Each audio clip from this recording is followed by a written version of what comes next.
ಪ್ರಚೋದನಕಾರಿ ಹೇಳಿಕೆ ನೀಡಿರುವ ಆರೋಪದ ಮೇಲೆ ಆರ್ಎಸ್ಎಸ್ ಮುಖಂಡ ಡಾಕ್ಟರ್ ಕಲ್ಲಡ್ಕ ಪ್ರಭಾಕರ ಭಟ್ ವಿರುದ್ಧ ಬಂಟ್ವಾಳ ಗ್ರಾಮಾಂತರ ಪೊಲೀಸ್ ಠಾಣೆಯಲ್ಲಿ ಪ್ರಕರಣ ದಾಖಲಾಗಿದೆ. ಮೇ 12ರಂದು ಸುಹಾಸ್ ಶೆಟ್ಟಿ ಶ್ರದ್ಧಾಂಜಲಿ ಸಭೆಯಲ್ಲಿ ಮಾತನಾಡಿದ್ದರೆನ್ನಲಾದ ವಿಚಾರಕ್ಕೆ ಸಂಬಂಧಿಸಿದಂತೆ ಘಟನೆ ನಡೆದ 17 ದಿನಗಳ ಬಳಿಕ ಎಫ್ಐಆರ್ ದಾಖಲಾಗಿದೆ. ಮಂಗಳೂರು ನಗರ ವ್ಯಾಪ್ತಿಯಲ್ಲಿ ಕೊಲೆಗೀಡಾದ ಸುಹಾಸ್ ಶೆಟ್ಟಿ ಅವರಿಗೆ ಶ್ರದ್ಧಾಂಜಲಿ ಸಭೆಯು ಬಂಟ್ವಾಳ ತಾಲೂಕಿನ ಕಾವಳಾಪಡೂರು ಗ್ರಾಮದ ಮಧ್ವಾ ಪ್ಯಾಲೇಸ್ ಕಲ್ಯಾಣ ಮಂಟಪದಲ್ಲಿ ನಡೆದಿತ್ತು. ಶ್ರದ್ಧಾಂಜಲಿ ಸಭೆಯಲ್ಲಿ ಕಲ್ಲಡ್ಕ ಪ್ರಭಾಕರ್ ಭಟ್ ಭಾಗವಹಿಸಿದ್ರು.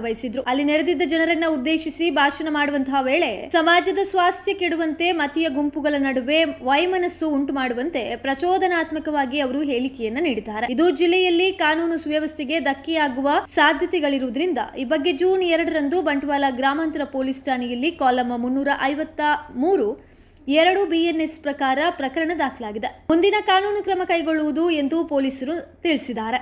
ಇನ್ನು ದ್ವೇಷ ಭಾಷಣ ಮಾಡುವವರ ವಿರುದ್ಧ ನಿರ್ದಾಕ್ಷಿಣ್ಯವಾಗಿ ಕ್ರಮ ಕೈಗೊಳ್ಳಲು ಸೂಚನೆಯನ್ನ ನೀಡಲಾಗಿದ್ದು, ಎಷ್ಟೇ ಪ್ರಭಾವಿಗಳಾಗಿದ್ರೂ ಅವರ ವಿರುದ್ಧ ಕ್ರಿಮಿನಲ್ ಕೇಸ್ ದಾಖಲಿಸಲು ನಿರ್ದೇಶನ ನೀಡಲಾಗಿದೆ ಎಂದು ಸಿಎಂ ಸಿದ್ದರಾಮಯ್ಯ ಮೇ 31ರಂದು ತಿಳಿಸಿದರು.